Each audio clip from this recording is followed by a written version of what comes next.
मैं सबसे पहले अपना फेलियर ये चीज़ मानती हूँ कि अगर मैं यहाँ पहुँचने में मैंने इतने वर्ष लगा दिए हैं, तो हमारे ही घर के हर बच्चे यहाँ पहुँचने में कितना वर्ष लगा रहे हैं। हम यहाँ बैठे हैं, हम सब ये संघ के बारे में सुन रहे हैं, हिंदुत्व के बारे में सुन रहे हैं, संस्कारों के बारे में सुन रहे हैं, हिंदुत्व को आगे लेके जाने के बारे में सुन रहे हैं। क्या कभी हमने सोचा है कि हम अपने जो नया यूथ है, युवा पीढ़ी है, उसको हम जोड़ रहे हैं, बच्चों को संस्कार दे रहे हैं, बच्चों को ये ज्ञान मिल रहा है। आज अगर देखा जाए, मेरी खुद की बेटी 9th स्टैंडर्ड में है, राइट। उसको डिफेंस के बारे में पता है, उसको टेक्नोलॉजी के बारे में पता है, उसको AI के बारे में पता है, लेकिन अगर मैं उसको पूछूं कि विश्व हिंदू परिषद संघ क्या है, वो नहीं बता पाएगी। तो सबसे पहली भूल हम कर रहे हैं कि हम अपने बच्चों को हिंदुत्व के बारे में, भागवत के बारे में, रामायण के बारे में, महाभारत के बारे में, ज्ञानेश्वरी के बारे में नहीं बता पा रहे। आप फिर भी यहाँ सब हैं। मैं जिस ऑर्गेनाइजेशन से बिलोंग करती हूँ, डिफेंस से, कोलाबा में हम रहते हैं, वहाँ वो एक ऐसा ऑर्गेनाइजेशन है जहाँ के बच्चे बाहर जाते ही नहीं हैं। हमारी दुनिया ये सिविल लोगों से काफ़ी अलग है गुरुजी।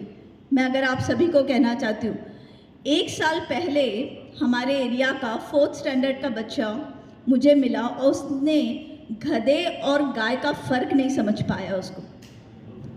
तो मुझे लाइफ का सबसे बड़ा शौक उस वक्त लगा कि हमारी युवा पीढ़ी जो उस डिफेंस ऑर्गेनाइजेशन में है, उनको यही नहीं पता कि गौ माता क्या है, उसका उत्पादन क्या है, गोबर क्या है, और हम एक हिंदुत्व को जागरूक करने की कोशिश कर रहे हैं। आप मुस्लिम में जाके देखिए, सारे बच्चे को उनकी कुरान पढ़ाई जाती है। हम क्या कर रहे हैं?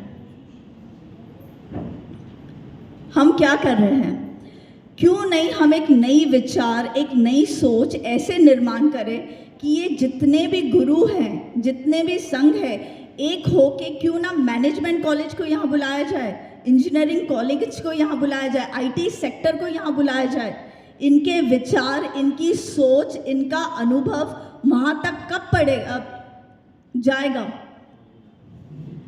और अगर ऐसे ही चलता रहा, इनकी जो सोच है बस इस 4 रूम में और इस 4 दीवारों में बंद हो जाएगी, कैद हो जाएगी, हम कभी आगे नहीं बढ़ पाएंगे। तो मैंने यही सोचा, अगर आज मैं भी वहाँ अगर बैठ जाऊँ तो मैं ये नहीं समझ पाऊँगी कि हमें हमारे हिंदुत्व को कैसे आगे ले जाना है। मेरे हस्बैंड 26/11 में पूरे ऑपरेशन में थे, सोमालिया अटैक में थे। वो उनको गैलेंट्री अवार्ड, शौर्य चक्र मिला है, सम्मानित किया है मोदी जी के साथ। Thank you so much. Dwarka ji के जो मिशन में थे, वहाँ भी वो मौजूद थे। लेकिन मैं अगर वहीं बैठ जाऊं तो हम पहला कदम कब निकालेंगे, कब आगे बढ़ेंगे? इसके ऊपर हमें बहुत बड़ा विचार करना चाहिए कि जो हमारी संस्कृति में इतना ज़्यादा बोलते हैं ना, आज भी हमारी देश सोने की चिड़िया है। आज भी हमारे विचारों में गुरु की कृपा इतनी ज़्यादा है कि जब मेरी बेटी ने बोला, मम्मी ये संत गुरु होते क्या हैं, मैंने बोला ये GPS है बेटा, ये मार्गदर्शन देने का काम करते हैं। लेकिन हम अपने बच्चों को कभी भी मैंने नहीं देखा कोई संघ में जा रहे, कोई सत्संग में जा रहे हैं, वो कहते हैं नहीं हमें नहीं आना, बोलते ओके, वो रील्स में लग जाते हैं, वो मोबाइल्स में लग जाते हैं, वो TV में लग जाते हैं। हमारे पुराने खेल भी लुप्त हो चुके हैं। और अगर इसी तरह हमारा देश चलता रहा तो ज़्यादा से ज़्यादा 10 या 12 साल, उसके बाद बहुत ज़्यादा तकलीफ आएगी हमें।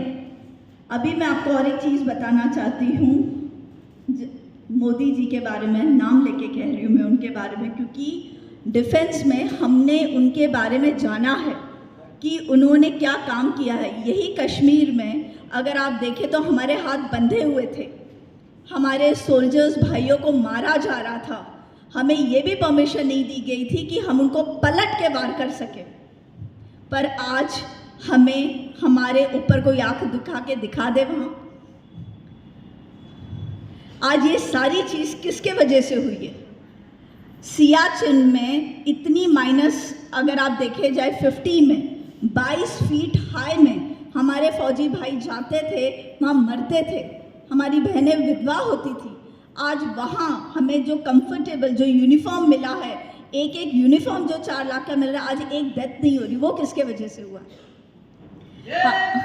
जज करना, ब्लेम करना सरकार को बहुत आसान होता है कि हमें लाइन में लगना पड़ा, ये करना पड़ा।